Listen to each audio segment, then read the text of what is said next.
Добро вечер во централното издание на вестите за почеток настани на денот. Целосна блокада на товарниот патен сообраќај на Балканот. Камионџиите гневни на Европската унија. Возачи буквално буду приведени, хапшени, третирани као мигранти, као азиланти. На кои гранични премини ќе се паркираат камионите? Имавме одлична дебата. 31 конгрес на СДСМ. Кои се одлуките? Последни тестирања на Safe City. За една недела ќе почне и да казнува. ВМРО ДПМН со критики за СДСМ и ДУИ. Наместо да се надминат себе си и да гласаат за законски измени кои се во корист на граѓаните, одлучија да тераат и наета. Повторно малолетничко насилство. Дали државата обезбедува доволна заштита и грижа за децата без родители? Кога видов дека е тепан, значи престанав со сите работи, го земав и го однесов во болница.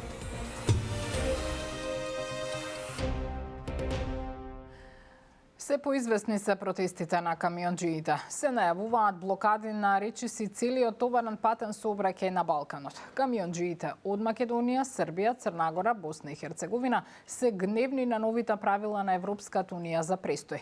Предупредуваат за милионски загуби и сериозни последици за економиите на државите. Кои граници ќе бидат затворени за товарен сообраќај од прилогот на Игор Манасиевски. Ако преговорите не успеат, од понеделник е време за протести и блокади. Камионските транспортери од цел Балкан заедно ги селат своите камиони на 7-дневен протест на граничните терминали.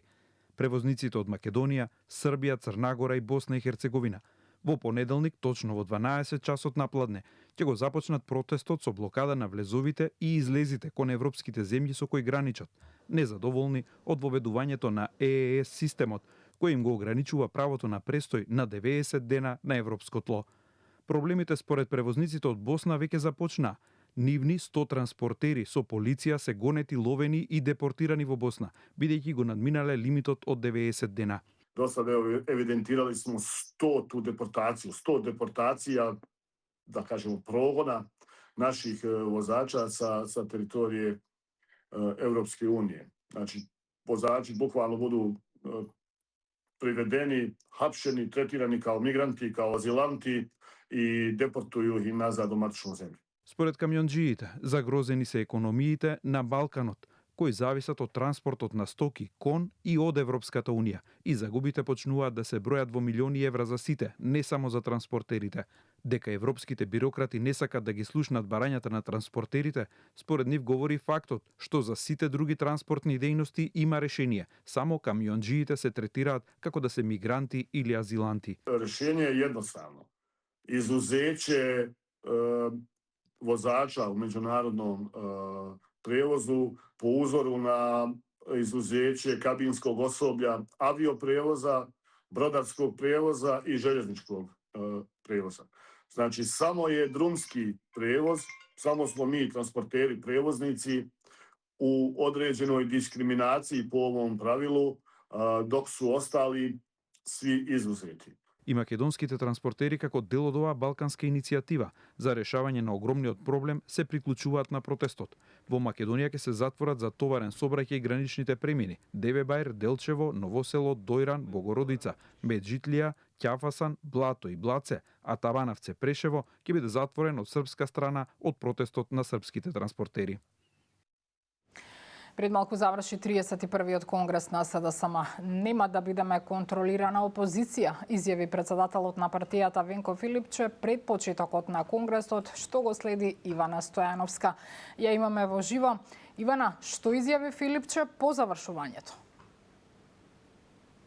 Да, така е, Бубе, пред малку заврши овој 31-ви конгрес на Социјалдемократскиот сојуз, кој што беше отчетен конгрес за резултатите, лошите изборни резултати од последните локални избори. Пред малку изјава за медиумите даде и партискиот лидер Венко Филипче, кој што овој отчетен конгрес го оцени како успешен. На него биле потврдени, односно била изгласана доверба на Централниот и извршниот одбор на партијата, а исто така било потврдено и името на Фани Карамфилова Пановска за заменик председателка точка на СДСМ. Се дебатирало најмногу на оној затворен дел од Конгресот околу изборните резултати. Неколку часа траела дебатата околу тоа. Филипче рече дека имало и позитивни пофалби, дека имало и критики, меѓутоа како што рече Конгресот бил успешен и дека сите тие биле нели примени, слушнати и од раководството и од сите присутни и дека за нив ќе се дебатира и понатаму во партиските органи на СДСМ. Претходното исто така на почетокот на Конгресот имаше обраќање овде пред присутните делегати, 740 вкупно делегати има СДСМ, 65% од нив или околу 460 беа присутни. Тој порача дека тие нема да бидат никогаш контролирана опозиција, дека оние што сакале разединување на СДСМ нема да успеат во тоа и дека денеска, како што рече, ставале точка на разединувањето и дека се обединети во своите партиски тела, односно како партија целосно. Во своето обраќање тој посвети дел и на моменталната влада, односно на политиките и начинот на владење. Ги критикуваше околу тоа дека ја направиле Македонија изолирана на дипломатски план, дека ветувале реформи, а донеле, како што рече, грабеж и се осврна нели околу оној економски дел на дупката од 2 милиони во буџетот, во која, како што рече, било едно финансиско злосторство против иднината на идните генерации во државата. Предлагам во продолжение да ја слушнеме и неговата изјава по завршувањето на Конгресот. Имавме одлична дебата, многу дискутанти и секој исече мислење, беше конструктивно, добронамерно и критиките и пофалбите. Сите тие, како еден сублимат, ќе бидат дискутирани на следните состаноци на извршниот и централниот одбор со цел да се утврди дали согласно некои препораки и предлози треба да се прават дополнителни измени на статутот во делот на креирањето на политики. Се дискутираше и за огромниот број на членови, наши симпатизери, поддржувачи, кои што за тие луѓе кои што денеска ја критикуваат партијата, трчали и давале поддршка за време на нивните предизборни кампањи, за разочараноста на тие навистина верни членови, кои што без никаков бенефит ги поддржувале овие наши поранешни функционери. Тие биле во партијата и пред тие да бидат на функција за време на нивните мандати и се сега и тука искрени, честни членови, така да се зборуваше за сите аспекти. За сите оние одлуки кои што денеска беа донесени, изгласани овде на 31-иот конгрес на СДСМ и понатаму ќе се дискутира во органите на партијата, како што најави партискиот лидер, во однос пак на оние негативни критики кои што пристигнуваа во јавноста во дел од членството на СДСМ, тој секако упати и порака до нив, ги спореди со Тројански коњ и рече дека нивното место, доколку не се искрени поддржувачи на партијата, не е таму, им порача дека треба да си заменат. За крај само да нагласам дека овде на денешниот 31 конгрес биле поканети сите поранешни председатели на СДСМ, но дека присуствува Владо Бучковски и Димитар Ковачевски. Ова бубе се сите детали од овде од конгресот на СДСМ. Ти благодарам, Ивана Стојановска, со детали за одржаниот конгрес на Социјалдемократскиот сојуз на Македонија. Само една недела не дели доставањето на системот SafeCity во целосна функција. Од МВР објавија дека утре ќе се тестираат камерите во Куманово и во Тетово. Ова доаѓа откако Собранието вчера без ДУИ СДСМ ги изгласа потребните законски измени. Од ВМРО ДПМ денеска на пресконференција ги обвинија опозицијските СДСМ и ДУИ дека биле против безбедноста на граѓаните. Афродита Рамос. За една недела започнува со функционирање најамбициозниот систем за безбедност во сообраќајот досега – SafeCity во Скопје, Тетово и Куманово. Од Министерството за внатрешни работи известуваат дека утре камерите ќе се калибрираат и во овие два града. Активностите ќе се реализираат во временскиот интервал од 8 до 20 часот, при што на секоја локација со поставена камера, постапката ќе трае приближно од 15 до 30 минути. За време на активностите на конкретната локација, сообраќајот привремено нема да се пропушта, се вели во соопштението. Сепак, дел од локалните тетовски медиуми предупредуваат дека градот се уште не е подготвен за Safe City, бидејќи низ улиците ги нема потребните предупредувачки сообраќајни знаци, како и знаците за брзина, без кои казнувањето на возачите ќе биде нелегитимно. Сомнеш во соодветноста на системот поради неусогласени одредби, како застарени сообраќајни елаборати. Вчера во собранието изразија пратениците од СДСМ и ДУИ, кои не гласаа за законот. Од ВМРО ДПМН пак обвинуваат дека овие две најголеми опозициски партии од македонски и албански блок се здружиле против, како што велат, безбедноста и животите на граѓаните во сообраќајот, а статистиката покажува дека Safe City е корисен. СДС и ДУИ наместо да се надминат себе си и да гласаат за законски измени кои се во корист на граѓаните, одлучија да тераат инает. Првиот ден кога стартуваше, беа регистрирани околу 110.000 прекршоци, а за само 24 часа бројката на сообраќајните прекршоци е намалена за половина. Во декември 2025 година и јануари оваа година, бројката на смртни случаи е намалена од 11 на 2 смртни случаи. Додека од ДУИ пак се жалат дека пораките за сторени прекршоци не биле двојазични поради кои не гласаа за законот. Граѓаните добиваат измамнички SMS пораки со лажен линк за уплата за наводни прекршоци од Safe City. Од МВР апелираа граѓаните да не наседнуваат на измамниците со споделување на своите лични податоци. Пречекарување на дозволената брзина, минување на црвено светло, истечена важност на сообраќајна дозвола и непрописно запирање и паркирање се 4 сообраќајни прекршоци кои Safe City автоматски ќе ги санкционира. Доколку казната се плати во рок од 8 дена, ќе изнесува 50% помалку. 3 забрани за управување во 4 години ќе значат губење на возачката дозвола. Кривичниот совет на Основниот кривичен суд Скопје ја одби жалбата на судијата Ѓоко Ристов и го потврди решението со кое му е определена мерка куќен притвор. Одлуката следи пообемната истрага која ја потреса јавноста, во која во семеен имот на Ристов во Неготино беа пронајдени 350.000 евра во готовина, скриени во зид. Советот одлучувал по жалбата поднесена од одбраната на судијата со која се барало укинување на куќниот притвор, но судот заклучил дека нема основ за промена на мерката. Судијата Ристов се најде во центарот на вниманието по полициската акција во која беше откриена рекордна сума кеш созидана во објект во негова сопственост, што предизвика бројни реакции и во јавноста и во правосудните кругови. Како е возможно лице поврзано со трагедијата во Пул со 63 жртви, кој е дел од истрагата или во јавноста се споменува како осомничено, слободно да оттуѓува имот без судска забрана и јасна контрола за потеклото на средствата, прашаа денеска на маршот за ангелите во Кочани семејствата на загинатите. Доста е. Веќе предолго ОЈО-ГОК ја влече постапката што започна на 12 јуни 2025 година. Месеци слушаме дека е во завршна фаза, а одлука нема.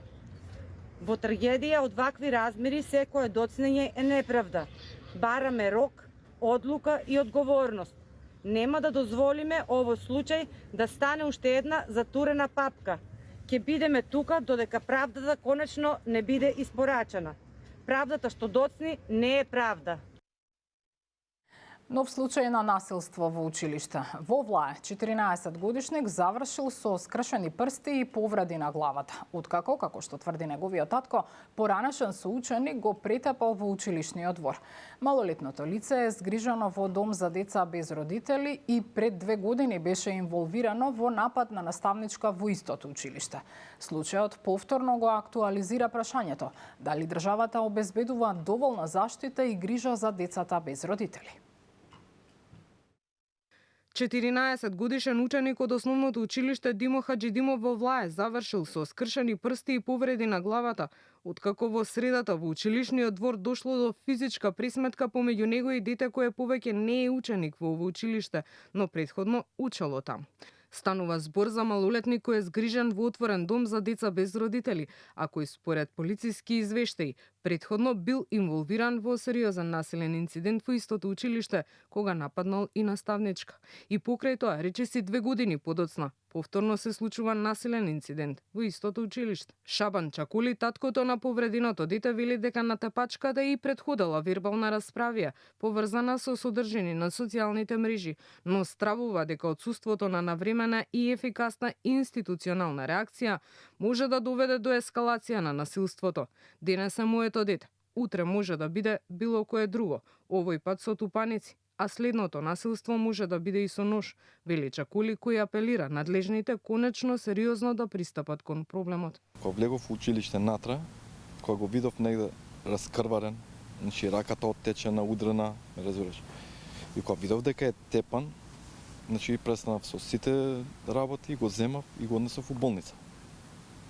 Со тоа, кога отидов таму, беше повреден на главата, удрен фактички и скршена рака. Значи прстот, малиот прст му е искршен. Сакам да се реши еднаш за секогаш, пошто денеска на моето дете, значи дento отишел со голи раце, со тупаници и го истепал, поутре не дај Боже со нешто друго ќе направи поголема бела, после што правиме. Инцидентот е пријавен во полиција, потврдуваат за Канал 5 од Министерството за внатрешни работи. Оттаму информираат дека се превземаат действија за целосно расчистување на случајот. Во меѓувреме, од училиштето велат дека постапиле согласно своите надлежности и дека веднаш биле превземени мерки за зголемување на безбедноста. Иако станува збор за случување во училишниот двор, се работи за изолиран инцидент помеѓу деца кои порано биле и другари. Сепак, како мерка на предпазливост, ангажиравме двојно повеќе обезбедување. Нашите ученици треба да се чувствуваат безбедно. Од домот во кој е згрижено малолетното лице, за Канал 5 информираат дека со него континуирано работат стручни служби, педагози и психолози, како и дека детето во моментот е ученик во средно училиште. Од Центарот за социјални работи пак велат дека по добивањето на официјалниот полициски извештај ќе се одлучува за понатамошните постапки во координација со надлежните институции. Овој инцидент го актуализира прашањето за тоа дали државата обезбедува доволна грижа за децата кои се под институционална заштита и дали постои веројатност пропустите во овој систем директно да влијаат на безбедноста во училиштата.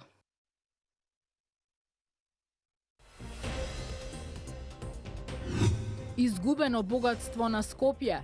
Калето се уште ги чека своите подобри денови. И туристите реагираат на отпадоците. Maybe less trash around here. That would be good, I guess. Тутунарите бараат итни измени на законот за тутун за да се овозможи и тие да имаат глас при креирањето на новите цени за следната реколта. Бараат во овие измени и да се воведе принципот еден месец пред почетокот на откупот да се ревидира договорената цена, односно дали треба да се коригира во однос на трошоците за живот, за работната сила и за трошоците за репроматеријали. Итне измени на законот за тутун бараат тутунарите. До крајот на месец февруари завршува откупот на тутунот и веднаш потоа следува склучувањето на договорите за новата производна реколта. Тутунарите бараат по итна постапка во собранието да се донесат измени на законот за тутун, за да може новите правила по кои ќе се договара цената која треба да влезе во новите договори да биде регулирано законски, односно да може и представниците на тутунарите да имаат право на глас кога се формира цената, а не како досега, само откупувачите еднострано да ја диктират откупната цена на оваа најзначајна земјоделска култура. Тутунот е, значи, специфична култура која бара трудно-интензивна работа и бара многу вложување на човечки ресурси, човечки труд и за жал со овие цени што се сега моментално, значи буквално не е вреднуван тој човечки труд. И тука мора, значи, да се најде слух и од страна на државата и од страна на откупните компании да се коригира тие цени. Зошто? Затоа што знаеме ние дека и текако има заработка на другата страна, односно и кај комбинатите и кај државата. Значи мора малку да ги сменеме тие пропорции, односи, да може малку да притегне на страната на тутунарите. Во измените на законот земјоделците предлагаат да се воведе и принципот два пати во годината да се дефинира откупната цена, односно сега во договорите да се впише една цена која ќе биде заеднички договорена, но да има законска обврска на еден месец пред почетокот на откупот таа да се ревидира и да се усогласи со трошоците на живот и висината на трошоците на работната рака и репроматеријалите кои ги вложиле тутунарите. Зошто ние бараме двојно коригирање на цените? Затоа што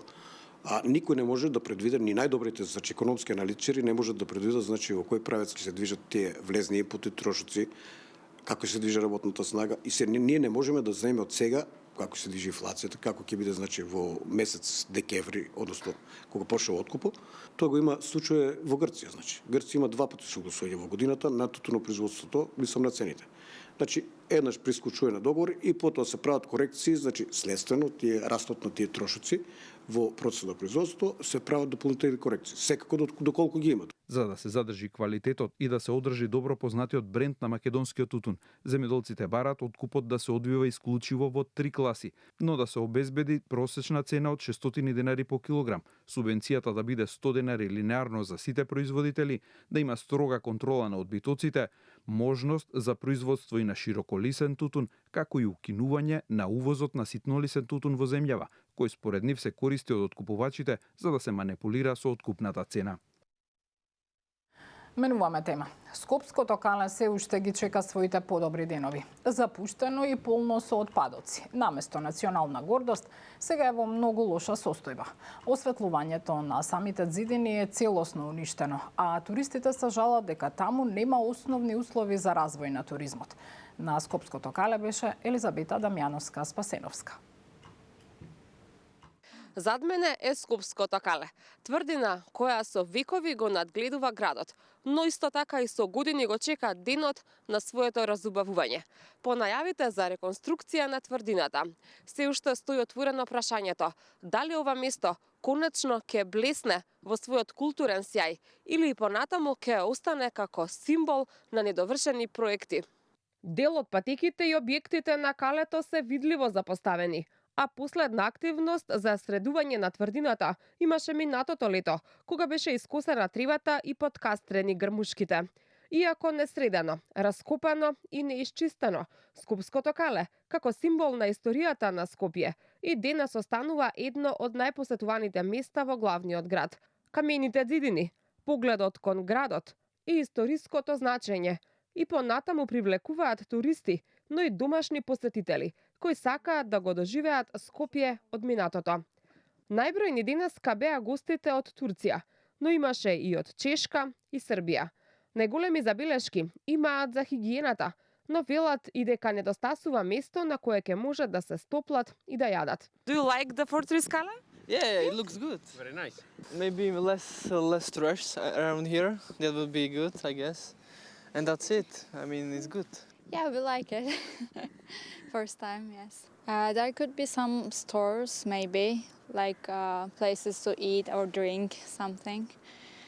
Could be better for like the cold weather. We are like freezing right now. Yes, it's really good. I like it. Во 2025 година беа обезбедени околу 130.000 евра за обнова и санирање на музеите за преисторија, средновековието и отоманскиот период, кои досега никогаш не биле достапни за јавност и пристапни за посетители. Директорката на Управата за заштита на културно наследство Весела Честоева најавува нивно пуштање во употреба на пролет. Предвидена е целосна санација и адаптација на овие два објекта, со што овој простор ќе биде збогатен со дополнителна содржина. Интервенциите се насочени во делот на санирање на оштетените делови, сервисирање на опремата, делот на електриката, машинството и во на деградација на објектите кои што за жал 7 години поради одлагање од за нас непознати причини беа оставени на завод на времето. И овие музеи планираме некаде во текот на месец март да ги отвориме за јавноста и да бидат достапни. Инаку Скопското кале ќе биде и дел од програмата на Скопје, Европска престолнина на културата 2028. Бидете со нас и во вечерните вести. Останете со Канал 5. Пријатно.